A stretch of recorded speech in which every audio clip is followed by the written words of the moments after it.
Hello guys, कैसे हैं आप? आई होप आप सब बहुत अच्छे होंगे। ईश्वर की कृपा से आप सब वेल हेल्दी होंगे। ठीक है, पढ़ाई लिखाई कैसी चल रही है? सीरियसली ले रहे हैं ना आप पढ़ाई को? पढ़ाई बहुत जरूरी है। अभी एग्जाम्स आपके नजदीक आ रहे हैं। हमने आपको लेक्चर 8 तक के क्या कंप्लीट करवाया था? सॉरी, लेक्चर 9 कंप्लीट करवाया था। This is your lecture 10। Just this is your lecture number 10। Okay, lecture 9 complete हो चुका है। हम सेल डिवीजन के बारे में पढ़ रहे थे। देखिए हम यहाँ पर लिख करके ठीक है, write down here now. Cell division आप पढ़ रहे थे। आपने क्या क्या पढ़ा था सेल डिवीजन में? सेल डिवीजन में दो प्रोसेस होते हैं, माइटोसिस एंड मियोसिस, जिसमें माइटोसिस के बारे में पढ़ रहे थे, काइरोकाइनेसिस और साइटोकाइनेसिस। क्लियर है? डायरेक्ट हम मैटर पे आ रहे हैं, है ना, बाकी चीजें बाद में। काइरोकाइनेसिस और साइटोकाइनेसिस। काइरोकाइनेसिस में हमने 4 प्रोसेस देखे थे, जिसमें सबसे पहले था prophase, metaphase, anaphase and telophase. Telophase में हम आए थे। टेलोफेज के बाद फिर आपका वो प्रोसेस, काइरोकाइनेसिस का प्रोसेस आपका खत्म होता है। Start is your cytokinesis. ठीक है, तो टेलोफेज में आपने देखा। चलिए एक बार फिर से बताते हैं, लेकिन प्लीज अगर आपने बैक जाकर के पूरे लेक्चर आप देखिए, अगर नहीं देखे होंगे तो आपको कुछ भी नहीं समझ में आएगा। जितने भी हमने लेक्चर्स आपको कंप्लीट करवाए हैं, पहले उसे जाकर के कंप्लीट कीजिए, फिर आप इस लेक्चर पे आइए। ठीक है, हमारे पढ़ाने का भी कोई मीनिंग निकलना चाहिए कि अगर हम आपको पढ़ाते हैं तो मतलब समझ में आना चाहिए कि आप रियल में समझ कर पढ़ रहे हैं। ठीक है, देखते हैं अभी हम स्टार्टिंग में आपको थोड़ा सा बता देते हैं। देखिए, this is your normal cell. Simple way में बता रहे, क्योंकि जस्ट इसके पहले के लेक्चर में हमने बताया था। ठीक है, ये नॉर्मल सेल है। नॉर्मल सेल में क्रोमोसोम्स लाइक दिस होते हैं। देन छोटे छोटे प्रोसेस में बता रहे हैं। हाँ, देन क्या हो जाता है? ये न्यूक्लियर मेम्ब्रेन डिसअपियर होने लगता है। ठीक है, दिस इज योर, ये कौन सा प्रोसेस हो जाता है? तुम्हारे प्रोफेस में आता है। ठीक है, ये क्या होने लगता है? न्यूक्लियर मेम्ब्रेन डिसअपियर होने लगता है, क्रोमोसोम्स लाइक इस तरह से बनने लग जाता है। बार बार तो नहीं बताएंगे, छोटे छोटे में बता रहे हैं। देखिए यहाँ पे। ठीक है, फिर थर्ड प्रोसेस में क्या होता है? एक सेंट्रियोल आ जाता है। देन ये दो ही क्रोमोसोम लेके बता रहे हैं, बार बार नहीं बताएंगे। आप बैक लेक्चर जाके देखिए। ये इस तरह से 4 जो क्रोमोसोम्स रहते हैं, इस तरह से स्पिंडल फाइबर से क्या हो जाता है ना, ये स्पिंडल फाइबर होता है, उससे ज्वाइन होता है। देन उसके बाद क्रोमोसोम्स कुछ इस शेप में आ जाते हैं, ऐसे एक लाइन से आ जाते हैं। ये बताया था, ये ऐसे ऐसे ज्वाइन होता है सारे क्रोमोसोम्स का, ये बताया था हमने आपको। क्लियर है ना? याद है कि नहीं है? बैक लेक्चर जाइए प्लीज, और याद हो तो बहुत अच्छी बात है। हमारे लिए तो बहुत अच्छी बात है, क्योंकि हम इतनी मेहनत कर रहे हैं आपके लिए, है ना। अब आगे आपको साइटोकाइनेसिस का बताना है। अब ये जो प्रोसीजर हमने बताया था, है ना, इसमें क्या होता है? ये अलग अलग होते हैं, लाइक दिस। ये इस तरह से बताया था हमने आपको, याद कीजिए। हमने कहा था इसलिए इसे बना के रखिएगा, है ना। तो ये होने के बाद क्या होता है? देखिए,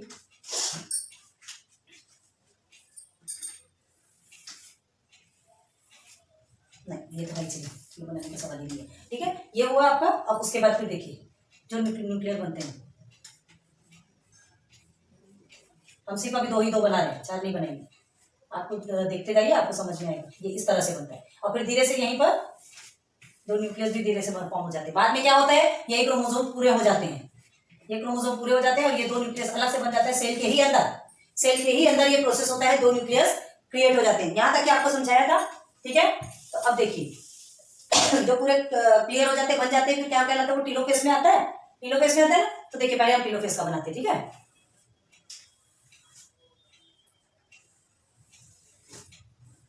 टेलोफेज बनाना जरूरी है, क्योंकि उससे आपको समझ में आएगा कि वो कैसे डिवीजन होता है। लाइक दिस, ऐसे ही कुछ बताया था हमने। डायग्राम कैसा बन रहा है वो देख लीजिए। आपके टेक्स्ट बुक में देखिए क्या है। टेक्स्ट बुक में देखने से ऐसे समझ नहीं आता जब तक क्या मतलब कोई आपको समझाने वाला हो। लाइक दिस, ये आपके क्या बन गए? 2 न्यूक्लियस बन गए, डिफरेंट डिफरेंट। क्लियर है? तो ये आपका क्या कहलाता है? टेलोफेज। कहां हो रहा है ये सब? ये अभी एक सेल के ही अंदर हो रहा है। एक सेल के ही अंदर ये सब प्रोसेस हो गए, कंप्लीट हो गए। अब देखिए हमें आम किस में आती है? यहां तक कि आपका karyokinesis process, the end. Clear है? अब इसके बाद हम आते हैं साइटोकाइनेसिस। दो बताया था हमने। माइटोसिस का क्या बताया था? Karyokinesis and cytokinesis. तो काइरोकाइनेसिस मींस क्या? न्यूक्लियस को ब्रेक करना। न्यूक्लियस ब्रेक हो गया है, हो गया। Now cytokinesis, cytokinesis cell cytoplasm को ब्रेक करना। अब चलिए देखते हैं। देखिए ये लाइन धीरे से, ये किस तरह से होगा? कुछ इस तरह से बनेगा। समझ में आ रहा? ध्यान दीजिए। बस जो आपका जो सेल था ना, आपने जो सिंगल सेल देखा था ना,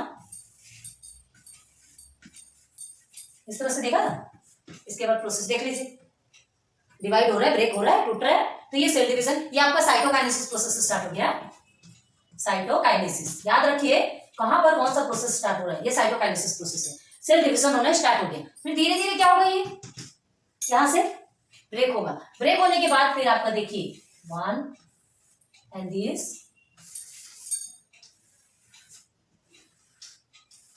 2, इसके अंदर और फिर से न्यूक्लियस आ गया। अब ये क्या है, what are these are normal cell. जो नॉर्मल सेल हमने स्टार्ट किया था वही नॉर्मल सेल फिर से प्रोड्यूस हो गया, फिर से बन गया। मतलब उस एक नॉर्मल सेल से 2 नॉर्मल सेल बन गए। ये कहां पर है, कहां हुआ ये प्रोसेस, माइटोसिस में। तो वो जो नॉर्मल सेल था ना, उसमें नंबर ऑफ जो क्रोमोसोम थे वो डिप्लॉयड था, ये भी डिप्लॉयड ही है। हमने क्या कहा था, number of chromosomes remain same, है ना। उस नॉर्मल सेल को 2 था, वो डिप्लॉयड था, ये भी डिप्लॉयड हो गए। याद रखिए माइटोसिस में जो क्या बोलते हैं, नंबर ऑफ क्रोमोसोम्स रहते हैं, रिमेन सेम रहते हैं, चाहे फिर वो 2 हो जाए, चाहे जितनी भी हो जाए। क्लियर है, समझ आ गया सेल डिवीजन में कार्योकाइनेसिस एंड साइटोकाइनेसिस। ठीक है, तो आपका क्या खत्म हो गया, माइटोसिस कंप्लीट हो गया। अभी हमको मियोसिस देखना, मियोसिस का ज्यादा नहीं बताया आपको, यहाँ तक कि समझ में आना चाहिए। बहुत क्लियर, बहुत इजीली बताया आपने। ये ध्यान दीजिए कि number of chromosomes remain same रहते हैं दोनों में भी, चाहे फिर वो सिंगल हो, चाहे फिर वो डबल, ट्रिपल, चौबल जो बन जाए। क्लियर हो गया यहाँ तक। अब आपका कार्योकाइनेसिस एंड साइटोकाइनेसिस एंड, ज्यादा नहीं था लेकिन फिर भी समझ, अभी पूरा बेसिक से लेकर के फिर से पूरा शॉर्ट में बताएंगे आपको एज लाइक समरी। ठीक है, देखते हैं। अब देखते हैं मियोसिस 1 एंड मियोसिस 2 होता है इसमें। ठीक है, रब करें इसे।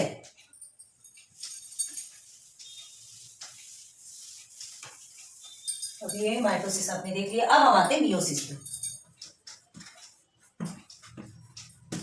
ठीक है, मियोसिस में 2 होते हैं,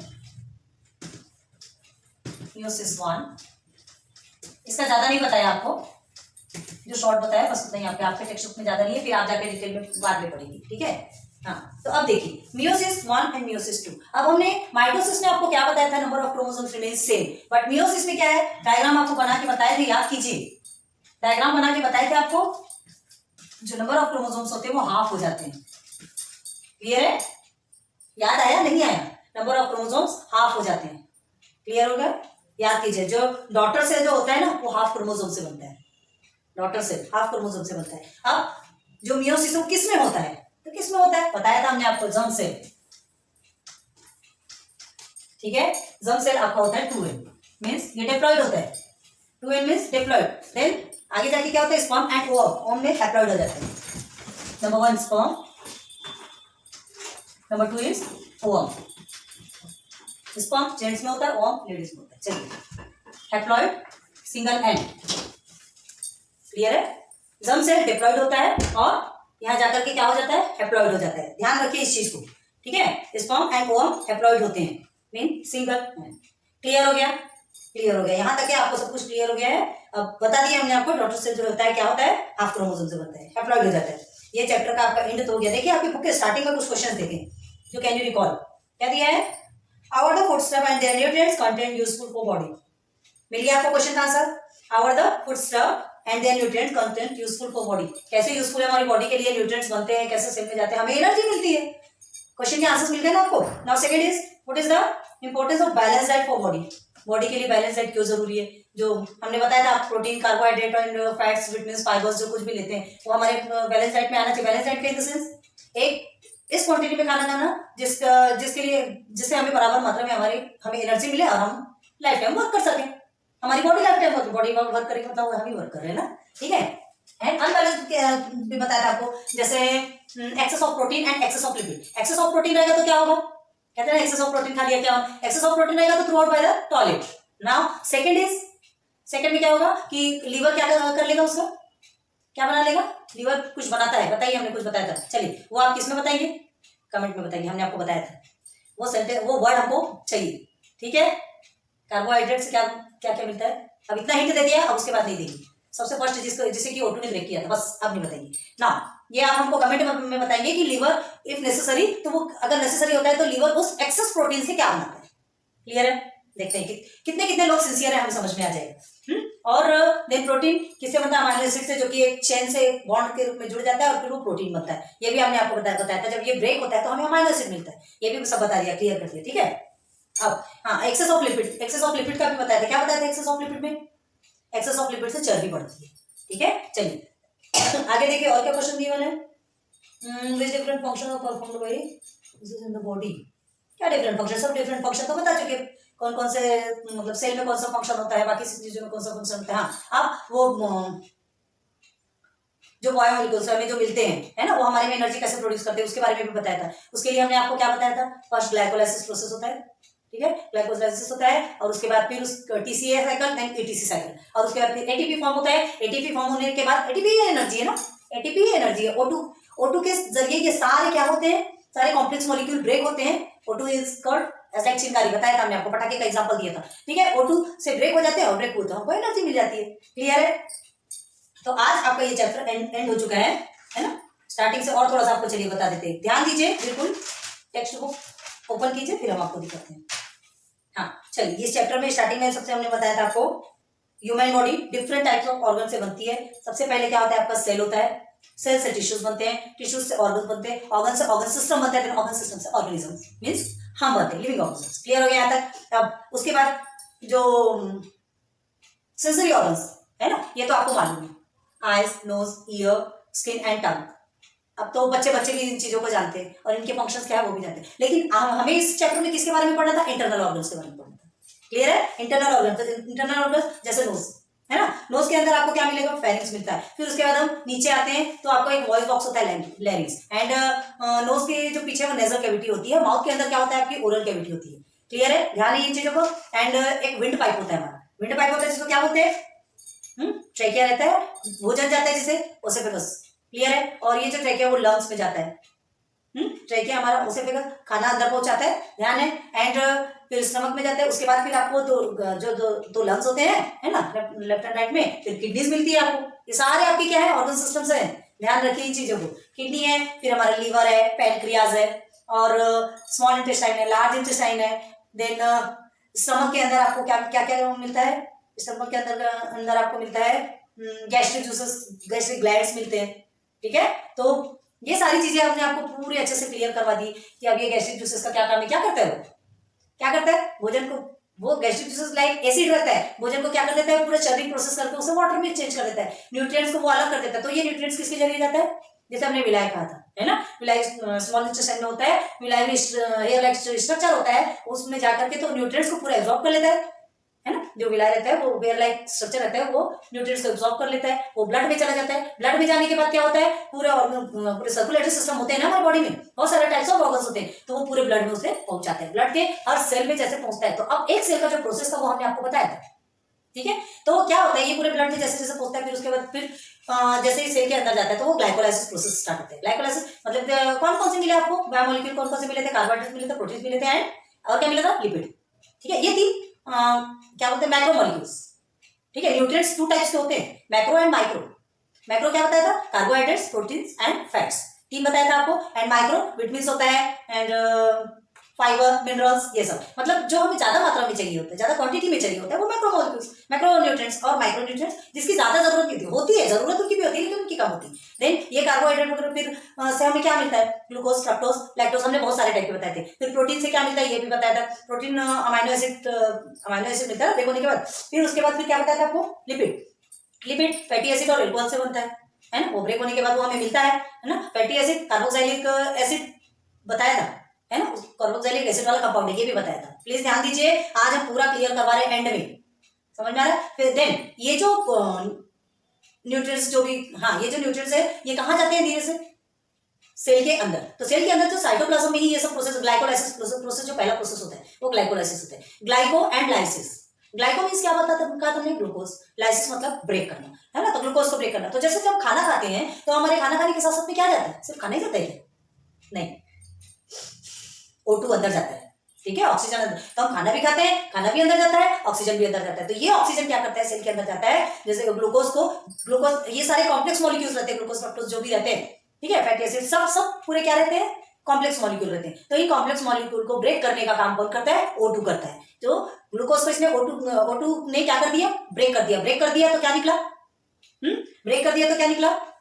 ग्लूकोज को ब्रेक किया था कुछ, उससे एक बनता है एसिटाइल एसिड बनता है, यहाँ बताया था आपको। फिर ये जो होता है ये एसिटाइल एसिड फिर कहाँ जाता है? ये कहाँ जाता है? एसिटाइल एसिड में चेंज होने के बाद जाता है सेल के अंदर, साइटोप्लाज्म के अंदर क्या होता है? माइटोकॉन्ड्रिया। बताया था, याद कीजिए। ठीक है, माइटोकॉन्ड्रिया होता है। माइटोकॉन्ड्रिया के अंदर दो प्रोसेस चलते रहते हैं। कौन कौन से प्रोसेस चलते रहते हैं? टीसीए साइकिल एंड पीटीसी, दोनों भी प्रोसेस चलते रहते हैं, आपको बताया था। ठीक है, हाँ। अब उसके बाद फिर जो उसके अंदर रहते हैं, किसके अंदर? सॉरी, माइटोकॉन्ड्रिया के अंदर हमने मैट्रिक्स बताया था। मैट्रिक्स लाइक दिस, लाइक ये जो आपका जैसे माइटोकॉन्ड्रिया है ना, इसके बाद ये लाइक दिस आपका स्ट्रक्चर आपको बताया था। आपको याद है कि नहीं याद है? हमें नहीं पता। ये स्ट्रक्चर बताया था, याद है आपको कि नहीं?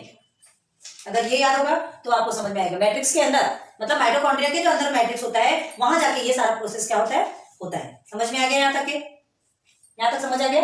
बहुत इजीली समझ आया होगा, बहुत अच्छे से हमने आपको बताया। ठीक है, चलिए अब क्या बताया था आपको? कहाँ तक पहुंचे थे हम?